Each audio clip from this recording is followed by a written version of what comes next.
why I'm asking you this is because now we hear a lot of people say that, armies like, for example, China, armies of, let's say, Russia, who is fighting now, people say that they haven't fought for long, right? They haven't faced those scenarios for long. How, being in Indian army, how do you actually train yourself to be ready for that? Specifically when you know that borders every side are, challenging, whether it's China, Pakistan, from all perspective. Did you do any drills, or did you prepare specifically for that? Oh, yes. I think from day one in the Officers Training Academy, then when we undergo training, as I was just telling you, it is all about strengthening your mind first. So before the physical, that's one of the things, but it's about your own, training your mind to think that you can do it, and face and putting yourself through various situations, and still, coming out stronger each time. So as they say, the finest steel passes through the hottest fire. So, similarly, each cadet is put through that kind of training, and then it doesn't end there. So once you're in your units, again, there's always, training happening. When you're commanding officer, or when you're brigade, or, there are various formations, there are bigger formations. So they keep having training activities. So I mean, it's an ongoing process. So it's not, we are always in the army. When you are an officer, or you're another rank, and whoever you are, you're always prepared, and you're trained, and you're ready for any circumstance that, comes up. Does the army teach you some life skills which helps you basically post army, or is there some specific training that happens during the army which changes you as a person, or makes you ready for an alternate career post army?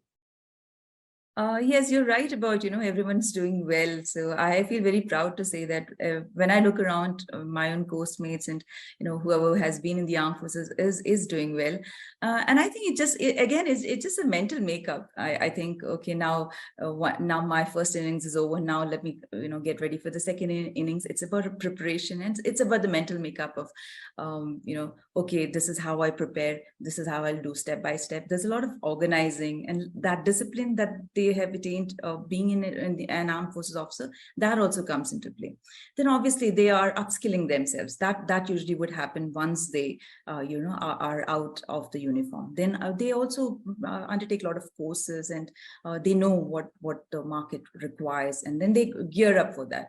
So I think all the training that they've had through, serving in the armed forces, I think everything comes together when, again, once they leave the service, and, they again able to pick up the thread and start all over again, and again succeed in whatever they pick up. It's such a difficult choice to make, right? And I know it's a forced choice for someone coming from, the armed forces background, but it looks like a difficult choice because you are always doubting your skills, whether you are made for, because you've done something for so long, are you good enough to do something else?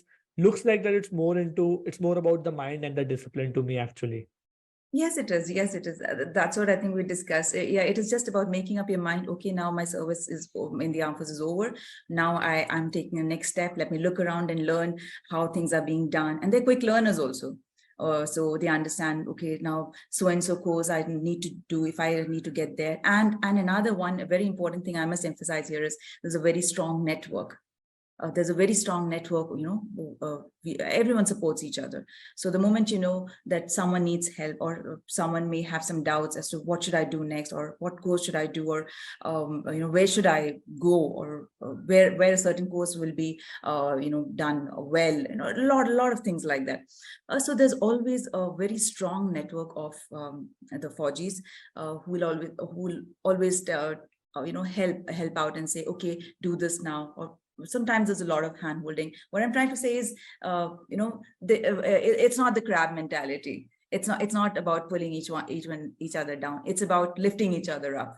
So I think that again helps a lot, because someone who's already established, when they help you out, it is really a boon, because then you know exactly, okay, what you should do and where you should go, and so that really helps. Hey, I'm really glad that आपने इस clip को देखा. अगर आपको ये clip अच्छी लगी हो तो please consider subscribing to the channel. Also watch the full podcast which is available on the channel.